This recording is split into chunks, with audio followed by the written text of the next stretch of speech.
Welcome to Salcedo Paranormal. It is Thursday, February 24th, 2022. And today I'll be talking about another one of the stories in H.P. Lovecraft, the complete fiction. Today we'll be talking about Dunwich Horror, doing a review of that story. So we'll get started on that in just a minute. As always, to find information about the podcast, whether it's all the episodes or links to all the social media, ways to donate, and other ways to contact me, you can always find all of that at the podcast page, which is salcedoparanormal.podbean.com. And that's SALSIDO paranormal.podbean.com. And always looking to hear from you all, whether you have comments or questions or topic suggestions for the show, or you have stories of experiences with the paranormal, whether they're your own experiences or others that you trust. Happy to either read those on the show if you want to send them as text, or if you want to join me on the show, on the live show on Discord. Either way, happy to have you here or share your stories or experiences. So it's been a little while since we've gotten any, so just not so subtle hint there. But anyway, so yes, like I said, I'll be doing a book review today. Part of a book review, I guess you could say, or one in the series of them. Just because this book that I've been covering is so large that there's no way I could even get it done. And I mean, the audiobook itself is 47, almost 48 hours long. So yeah, that's a lot of words. So I've been doing these reviews once a week. Sometimes I do them with another story, but I think this one today, this will take up enough time to just have it be its own episode. I think, anyway. We will find out. Thank you all for listening, whether it's to the to the live stream or the podcast feed or the YouTube video. I always appreciate all of your support, everyone that has brought this podcast to where it is now. Response has been more than I expected, a lot more than I ever expected. So I'm really grateful for that. But I guess I can get into this here. So I listened to this story a little while back, but I found something online that can help me kind of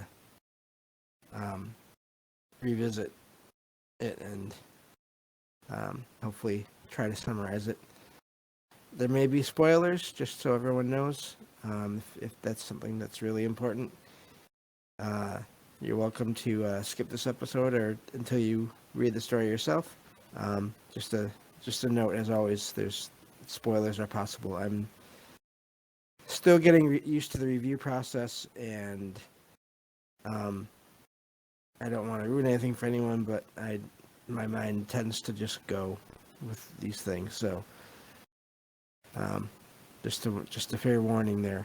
A couple times there may be spoilers. So this story is about it takes place in this village of Dunwich in Massachusetts. A lot of these stories of Lovecraft take place in the general New England area, I believe. So, and it focuses on I think it's Whatley family. Wilbur Whatley is basically this, they say this hideous man or person. He's the son of Lavinia Whatley, also a deformed individual, according to the story. who and apparently the father, this let's see here, Wilbur's father is unknown for sure, according to the story here.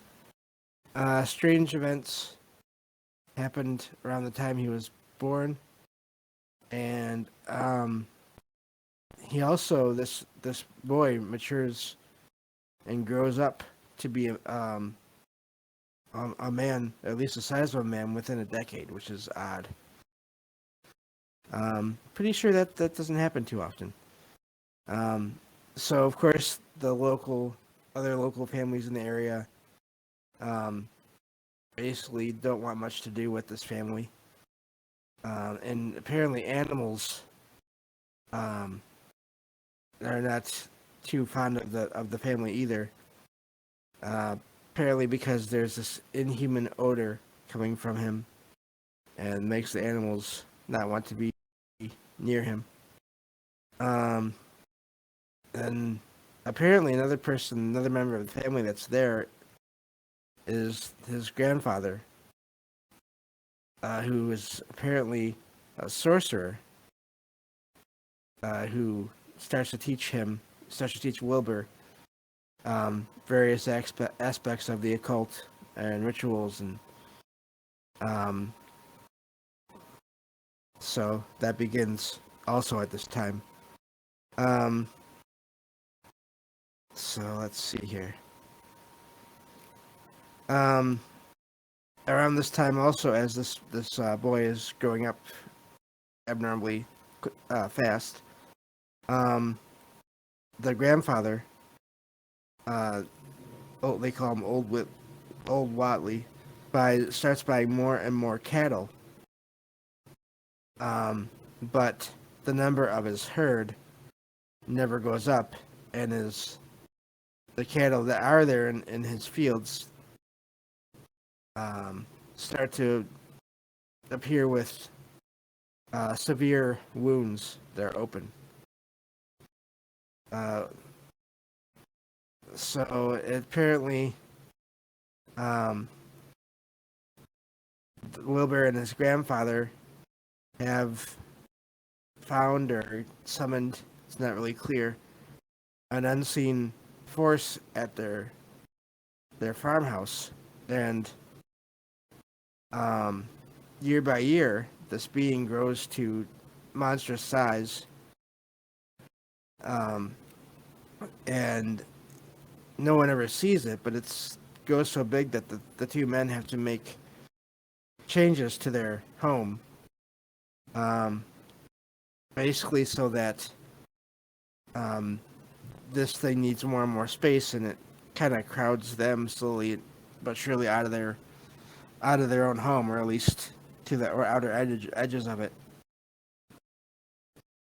And then not long after this, the grandfather dies, and his mother, Wilbur's mother, disappears not long after that. This creature eventually takes up the entire farmhouse, at least the interior of it.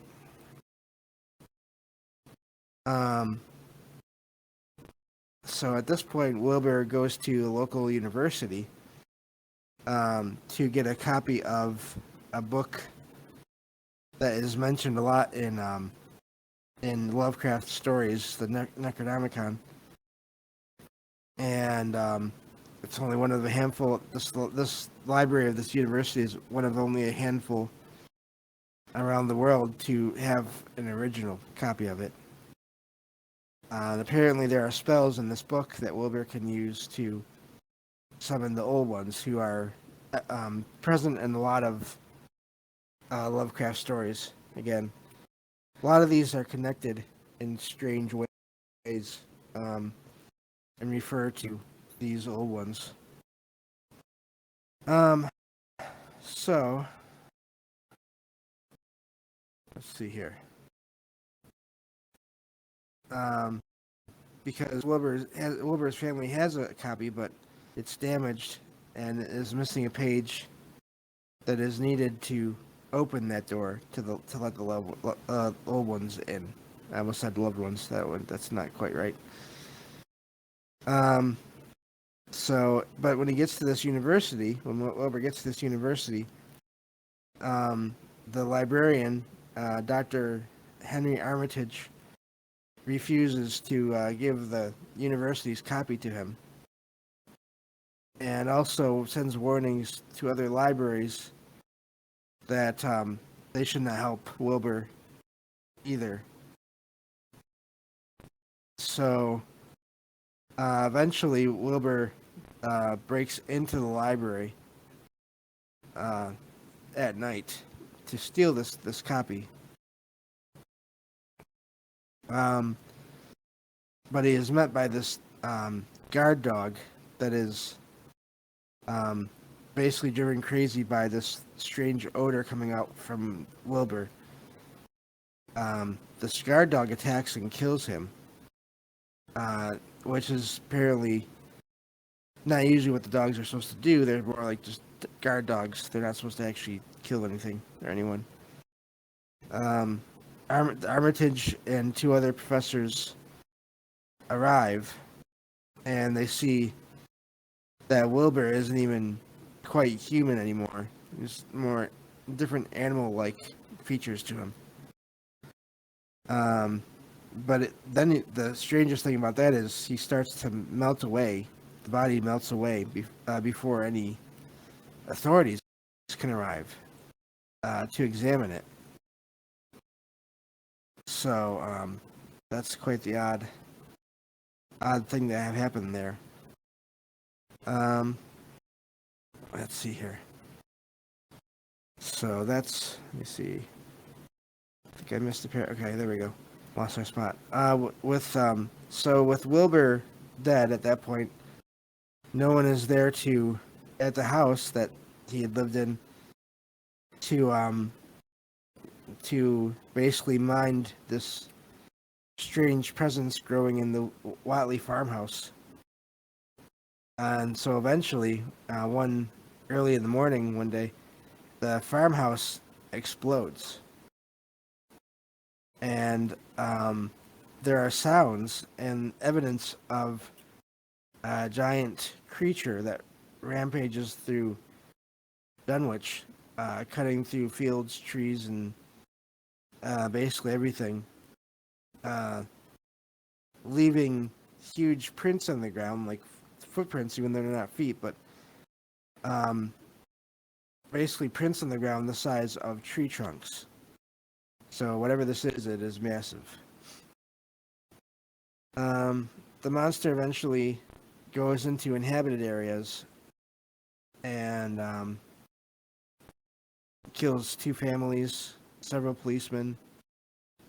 And meanwhile, Armitage and other professors have been looking into this whole mess and figure out through this Necronomicon and other materials a way to stop it and to kill this thing,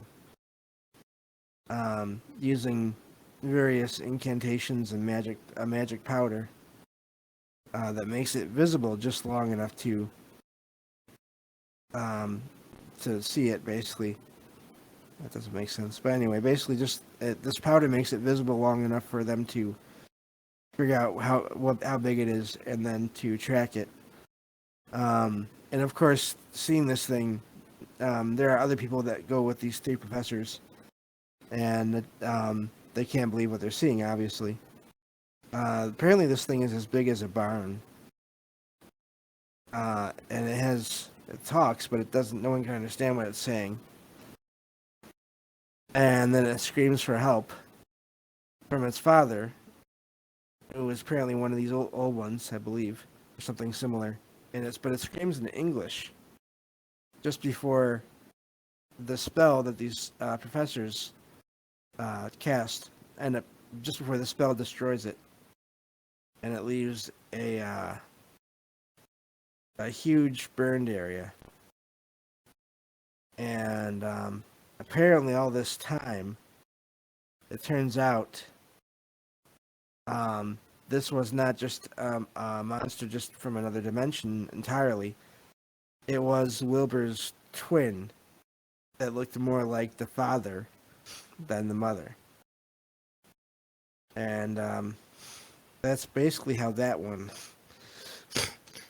how that story ends.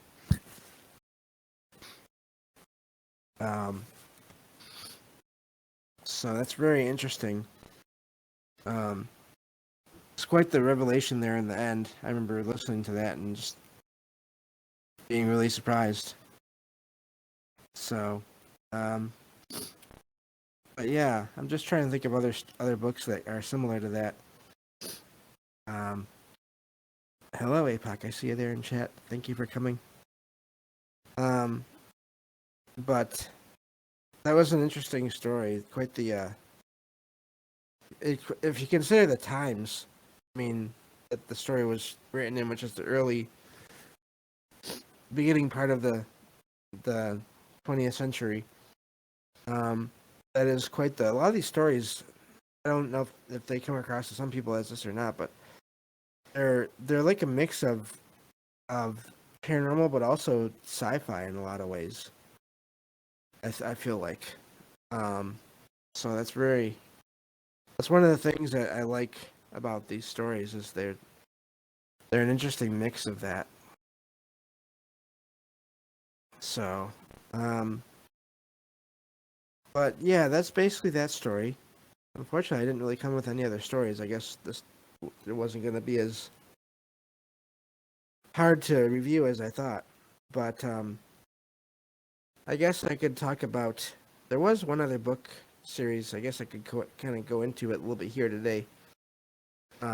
Start to kind of talk about.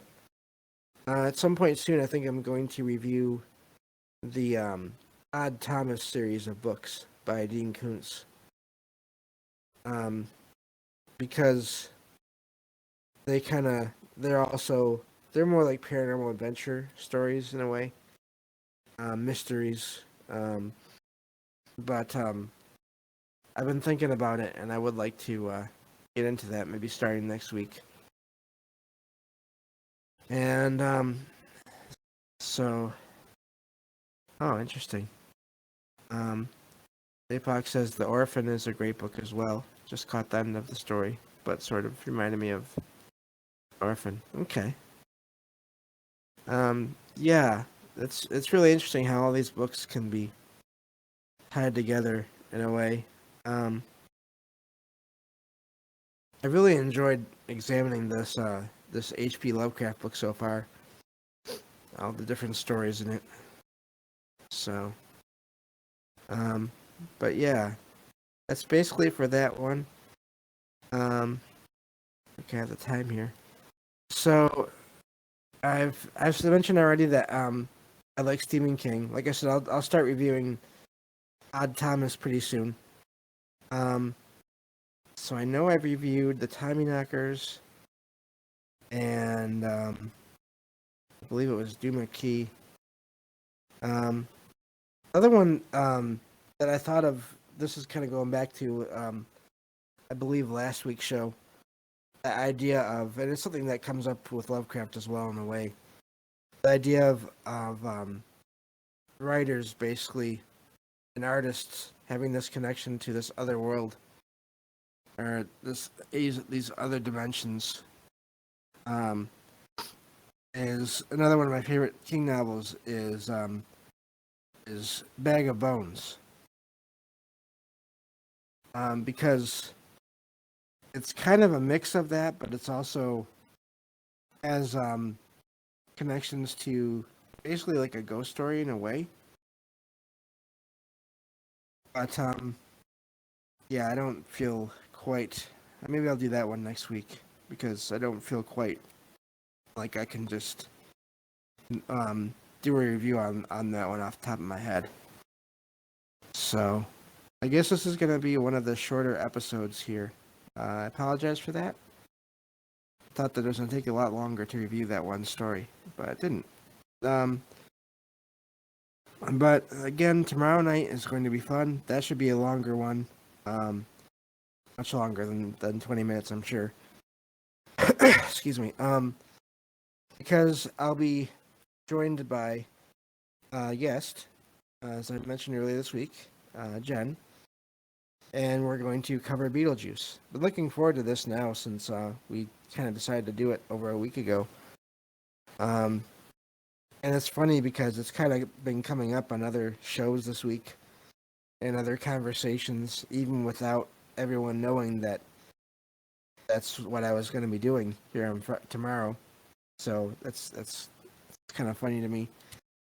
So we'll be doing that tomorrow, and yes, and all of the Beetlejuice memes have been flowing around here in my Discord server. So, which has been fine by me. So I appreciate that. But yeah, so I guess that's gonna do it for today. I guess you can't get all your episodes as long as you always want. Happens sometimes. But thank you all for listening, whether it's to the live stream or to the podcast feed or to the YouTube videos. I appreciate it. And I'll talk to you all tomorrow night about Beetlejuice. So take care and have a good night. And looking forward to the next episode of Salcedo Paranormal. And I hope you all enjoy it. Take care.